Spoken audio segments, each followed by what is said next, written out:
Hi, it's Mythos the Bear. I have been meaning to make this video for a while.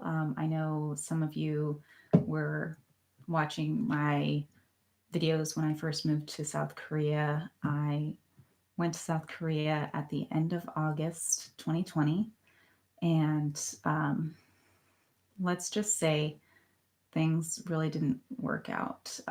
I tried to do a lot of research before I decided to move to South Korea, and it didn't really work out in my favor, even though I did so much research. If people want to break contracts or do illegal things, they're going to do it because they want to. As a foreigner, it's very hard to, I guess, advocate for yourself when you are in the country because someone's holding your livelihood. I taught at my Hagwon for a month.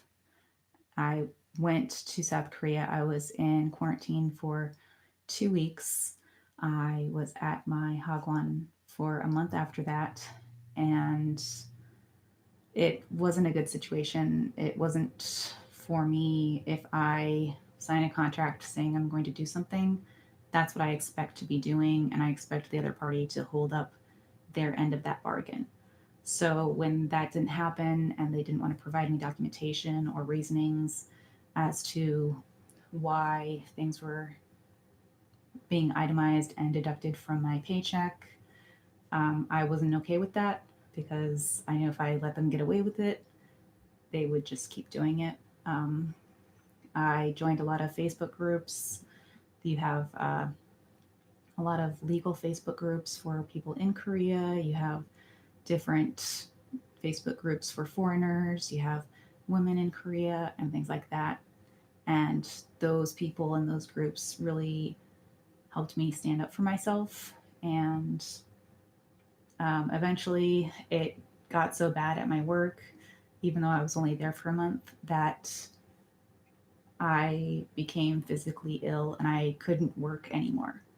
Um, it, I have, um, I have severe depressive disorder and anxiety, so it was really bad for me being in that situation.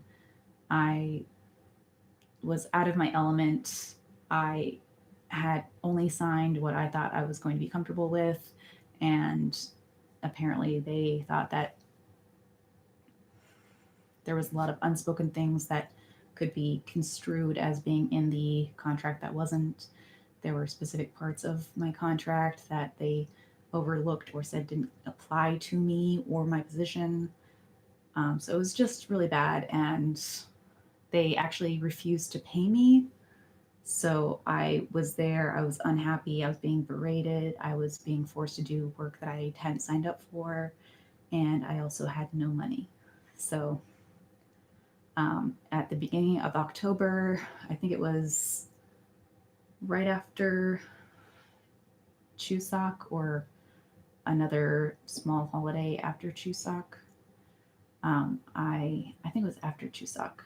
It was the next holiday after Chuseok, like the very next week. We got a Friday off, and I didn't go into work on that Thursday because I was so physically ill. I had a hard time leaving the bathroom because I was so anxious with everything that had happened. So I talked to one of the friends that I had made there and basically went over my options. And I didn't think I would be able to take a full year of that job. And since I'd only been there for a month, it was very unlikely that I would be able to get a letter of release. So I decided if it's going to be that stressful and if they aren't going to pay me and hold up the contract that we had signed, that I was going to leave. So I basically called my parents. I did a video call with my mom and basically sat there crying for like 10 minutes about how awful everything had been. I'd been sick since I got there, and then I had all the anxiety from work, and then I got physically ill because I couldn't take it. I just couldn't take it. Um, Pretty much, I had a lot of leg and ankle swelling from traveling for so long. So that eased when I was in quarantine after the first day or two. My swelling had gone down. And then once I started going to work, when I was moved into my regular apartment, the swelling came right back. And every night I had to prop my feet up for hours or all night. That way it would look somewhat normal in the morning, and then just have to do it again that night because it had all come back. And I don't know if that was also stress, just change in elevation, or what, but my my body just didn't like what was going on there, and the swelling didn't stop.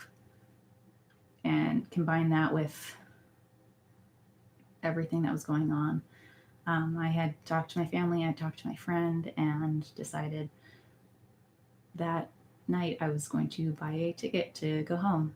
So, unfortunately, there weren't any tickets for that night. There weren't any tickets for that Thursday that I had off.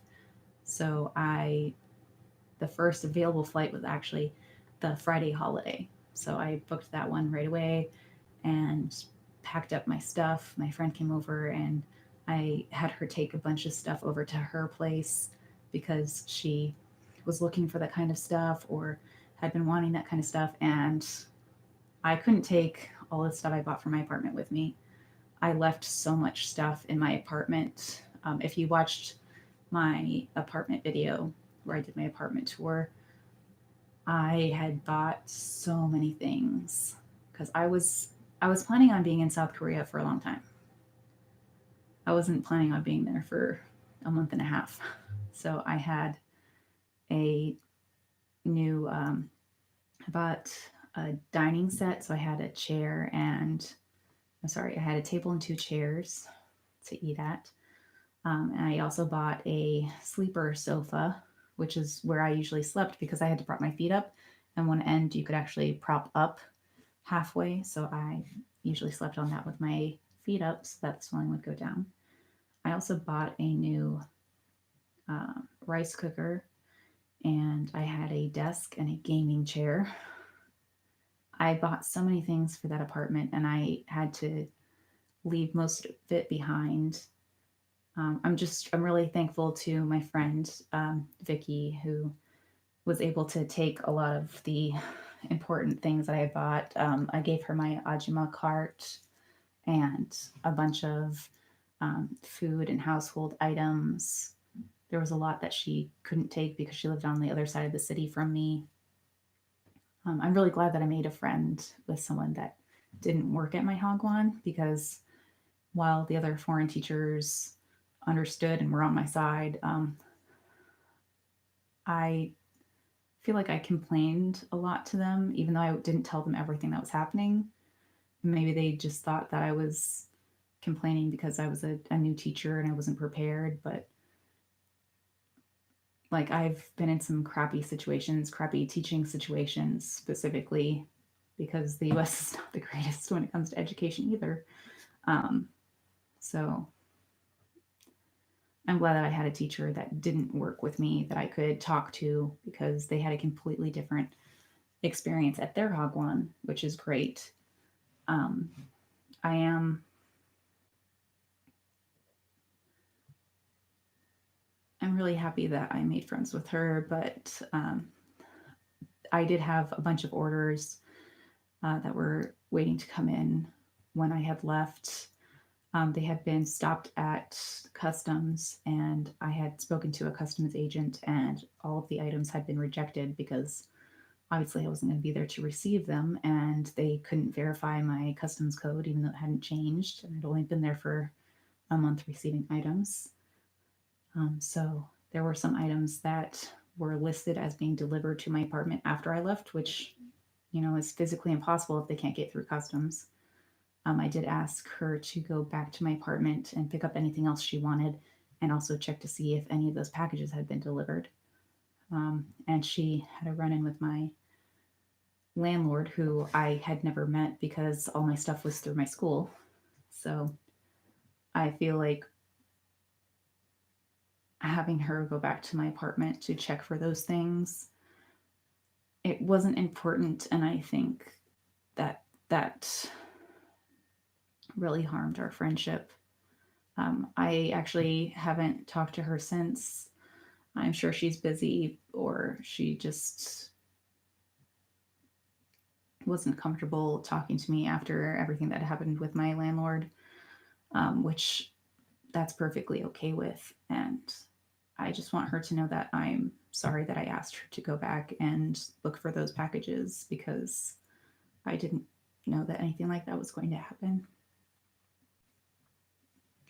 Um, so I came back from South Korea at the beginning of October,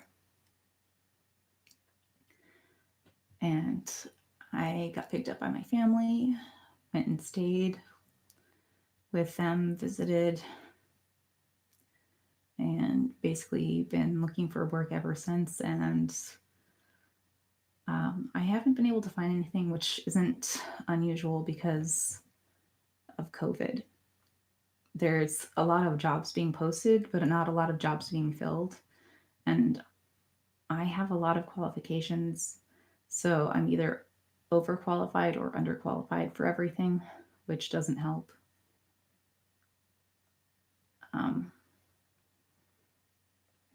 so I guess right now I'm just hoping that we can figure something out and they can start getting stimulus payments to everyone. It would be nice if the United States would get on board with all the other developed countries and do monthly stimulus checks, or finally set up some kind of universal basic income so that we wouldn't have to worry about this kind of stuff. And this is probably the stupidest video ever made. So if you watched this, thanks for watching. If you didn't, then you're not here. So that doesn't matter.